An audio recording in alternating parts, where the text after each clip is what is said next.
Hi, so welcome to our last installment of our Firebase remote push notification tutorial series. Today or tonight rather, we are just going to go over our sample Xcode app, super simple application that's just got a couple buttons on it that will allow us to send remote notifications to another device.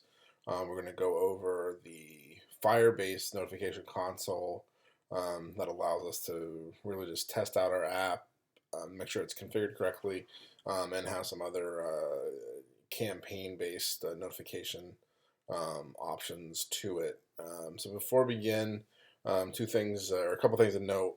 In order for our test application to work, we're going to want to add the Alamo Fire pod to your pod file and install the libraries associated with that. That's what's going to help us. So that's what's going to enable us to send the HTTP push requests to the Firebase system, which will actually handle the actual notifications for our app. Also, we're going to want to take the Google P list, Google Info P list, and add that to our application. The Google Info-P list, if you remember, we go to our project gear icon, project settings, and then cloud messaging, general. We can download the most recent version of our P list, and that's going to give us all of the data and settings needed to connect up to the Firebase system without us having to remember a whole lot of keys and URLs. And so if we just look at our application, we look at the main store, or actually let's start with the settings. So right off the bat, we just want to make sure that our bundle identifier is the same that we use to set up our app ID and cert in the Apple developer environment. If that doesn't match either in the Firebase project or in our Xcode project, then our notifications just aren't going to get delivered properly. The other thing in these settings is if we click on capabilities, we want to make sure that push notifications are turned on. And this will add as the steps say here, it will add the push notifications feature to the app ID, and also create our entitlements file, which is necessary, which can be seen over here. The thing of note is if we aren't using a paid developer account, we won't see the option for push notifications because that's an advanced feature for the paid accounts. So if we just make sure that we're selecting a paid account, and then this will show up like it should. And as I mentioned, our Google service-info.p list is here, which will help us connect up to the Firebase environment. And then in our other project, we can see that we have the Alamo Fire in our pod file. And once we add that, we can download the associated libraries. And then in our app, or I use the term loosely, we have our two buttons, one for notifying the iPad and one for notifying the iPhone. And so the basic setup for setting up our app to receive remote notifications is all done in our app delegate, like most things are for basic setup. And here in our did finish launching with options, we have a block here that's making a determination of what iOS version the device has. If it's 8 and above, we're going to follow these steps to register for remote notifications. And I'm going to sign up for alerts, badges, and sounds in both cases. The other important parts here are this for app.configure, and that's going to basically configure our application to work with the Firebase system, and this is going to use the core Firebase libraries that we've implemented here. And then the last thing in this function before we return is we're gonna add an observer to the notification center. And so basically, anytime a device has the ability to refresh its device ID, when that refresh happens, we're gonna be on top of it, and we're gonna reconnect ourselves to the Firebase server or Firebase system in order for the Firebase system to accurately deliver notifications to us. It's got to have our most recent device ID. And so in the bottom, on the bottom here, we have two functions. One is a core function to connect to the Firebase server, and so basically this is going to try to connect our app to the Firebase server. If it's successful, then we're going to print a success message. If it fails, we'll print this other message, and we're hoping that it succeeds all the time, but sometimes it doesn't. And then the other function here is our token refresh function. And so whenever the device ID changes, the device token changes, we're going to get the token, and then we're going to reconnect ourselves to the Firebase connection manager. And that's really it for the configuration in the app delegate. And it's not a lot of code to implement to make remote notifications work. So in our moving over to our view controller, we have a couple things. Before I explain the code, I'll just explain some higher level things. So if you read the Firebase documentation, it's going to tell you that implementing a solution where you hold your server keys and you hold your device IDs, and any sort of IDs are kind of distinguishing data like that isn't a great idea to just to leave it on the device. They recommend that you push that out to an application server and then implement their protocols in order to do this type of thing. And that's a great idea, but for the purposes of the demo, I didn't do that just to keep things simple. But in production application, you're really going to want to push this logic out to a server. It'll help for maintenance reasons. So if a change ever has to occur to how the notifications are going out, you only have to deal with one server rather than possibly thousands of devices needing to be updated. So that being said, we'll move on. And so the way that I obtained some of this information, so for example, the device IDs I got directly from my test devices. And so how I got that is I plugged both. I have an iPhone and an iPad test device on my desk here. So I plugged each device in and got the token for each device, or the device token for each device, and then I stored that in a constants file. And then the server key, what you want to get your server key, what you're going to want to do is you want to go to your Firebase project, click the gear,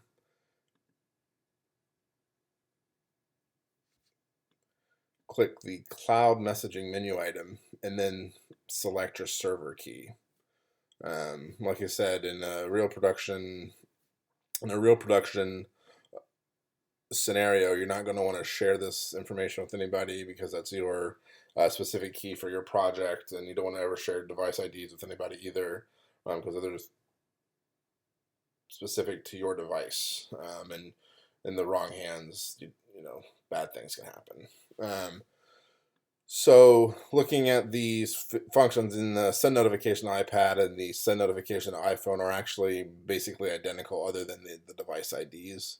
But we'll just I'll run through the top one here, and you can get the idea of what they're doing. So we declare a first dictionary for the headers, content type of application /JSON, which is pretty common because we're going to send it some JSON data, and then we've got an authorization header, which is going to let Firebase system know that we're legit and that we're allowed to be sending it requests. Then we have a parameters dictionary, which is really our notification and notification body. And so we're going to, our to field is basically going to be the device ID that we're sending to. And then the notification is the body of the notification. And then that's going to get sent out through our LMO Fire library as a post request to a notification URL, which is a publicly available URL that Google Firebase uses. The method of post, because we're posting the data. So then we have our parameters and then our headers, and then we're also going to encode this as JSON data. We're going to send this out to the Firebase system, and we're going to get a response back as JSON data. and then in our completion handler, once we return back, we're going to print out our response. And so that's pretty straightforward. So the first thing, so now that we have everything, we have this application configured. What we want to do is, first thing that I would want to do is I'm going to send this off to my device. So I'm connected up to my iPhone. I'm going to run it. It's going to get to my device in a minute. It's going to run, and it's going to show my two buttons. And so I want to put the application in the background, but just by hitting the home button.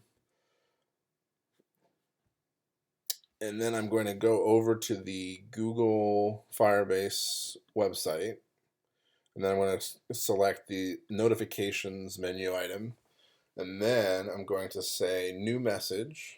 And then so here we can enter any message we want, and then I'm going to call this flash sale on Pokemon Snuggie.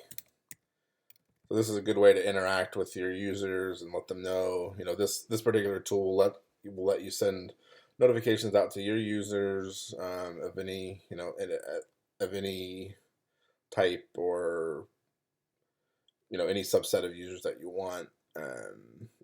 But keep in mind that when you send messages from this console, you can send them to all of the users of your app. And so keep that in mind.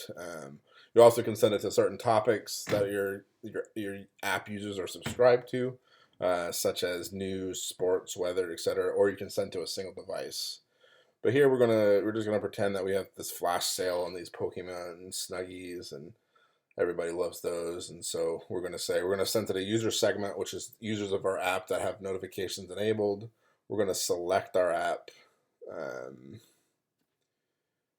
here, which is our iOS app, and then so we could actually combine multiple apps here within our project. So if we had a iOS app for push tutorial, and then we also had an Android app for push tutorial, we could include them both, and then both of those apps would get our notifications. And then so what we can do, if we hit send message, it'll just say, hey, we're going to send this now. It's going to expire in 4 weeks. In the event that it can't be delivered immediately, it'll be attempted until then. And then we're going to say send. And so what will happen after we hit send, a notification will pop up on our phone here, and it says flash sale on Pokemon Snuggies, which is great, exactly what we want. Now, this is useful, like I said, for campaign purposes, but for user situations such as notification of new posts or new likes or money deposited in your bank account, or regenerated health in the game or things like that, we have to go. This is where our these functions really come in. So what I'm going to do is I'm going to load up this application in my simulator. And so we still have our notification from the notification console up on the screen here. We're going to load up this application in the simulator, and so this is in fact simulating another device to device relationship. So we could say notify. So when we click on notify iPhone here, this could be any scenario that you can think of, like data, some sort of database update or some sort of action that a user takes on a device that would trigger notifying another person or another device. And so if we hit notify iPhone, that's going to run, and then we're going to see another notification pop up on our phone.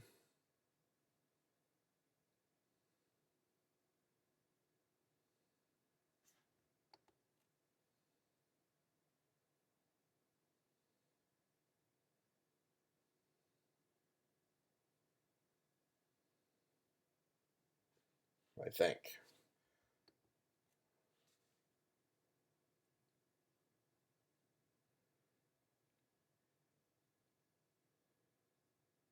Let's just check one thing here. Sorry about that. I had a little simulator trouble. I'm going to clear these notifications here so we can look again. So now, so I had to restart my simulator. Not sure what was going on there. So now if we click notify iPhone, we're going to click this button, and on our device we will see a notification pop up right there. It says it's from the iPad because I really have that button set up saying that if you click notify iPhone that it's from the iPad, but you get the idea. And so then we can click another one, click again, and then we'll do another notification, and then we click one more time. We can see that goes in there 3 times.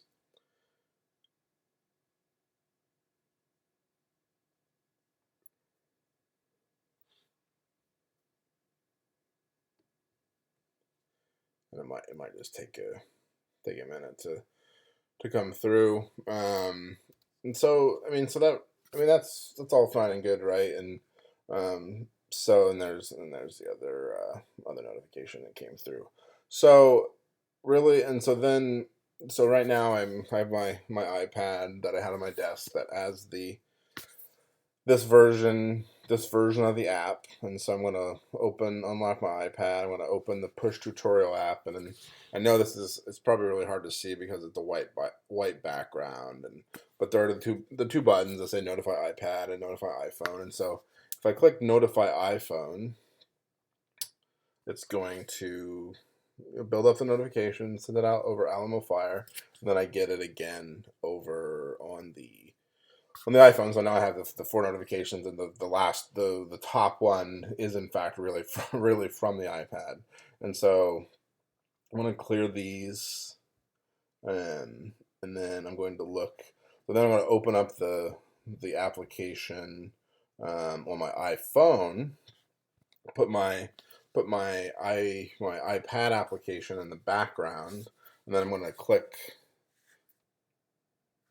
notify iPad, and then this is where you're going to kind of have to take my word for it, but because I don't think you can see it. But I'm going to click notify iPad, and then wait just a minute. But there's my notification from iPhone, received from iPhone, message, and I can see that and respond to that. So that's the basics, right? And so as even though that's a simple example, or really a contrived example of sending and receiving the notifications, that really does show you how we can use Firebase cloud messaging in our own apps. And so we can do all kinds of things. We can do notifications based on the update of a database in the NoSQL database. We can send notifications based on user actions. We can use the Firebase console for more campaign type things. So there are a lot of options to choose from. So just thanks everybody for tuning in. I hope this was informative, and I'm hoping to make more videos soon. If you have any questions, just hit me up on my YouTube channel. Thanks.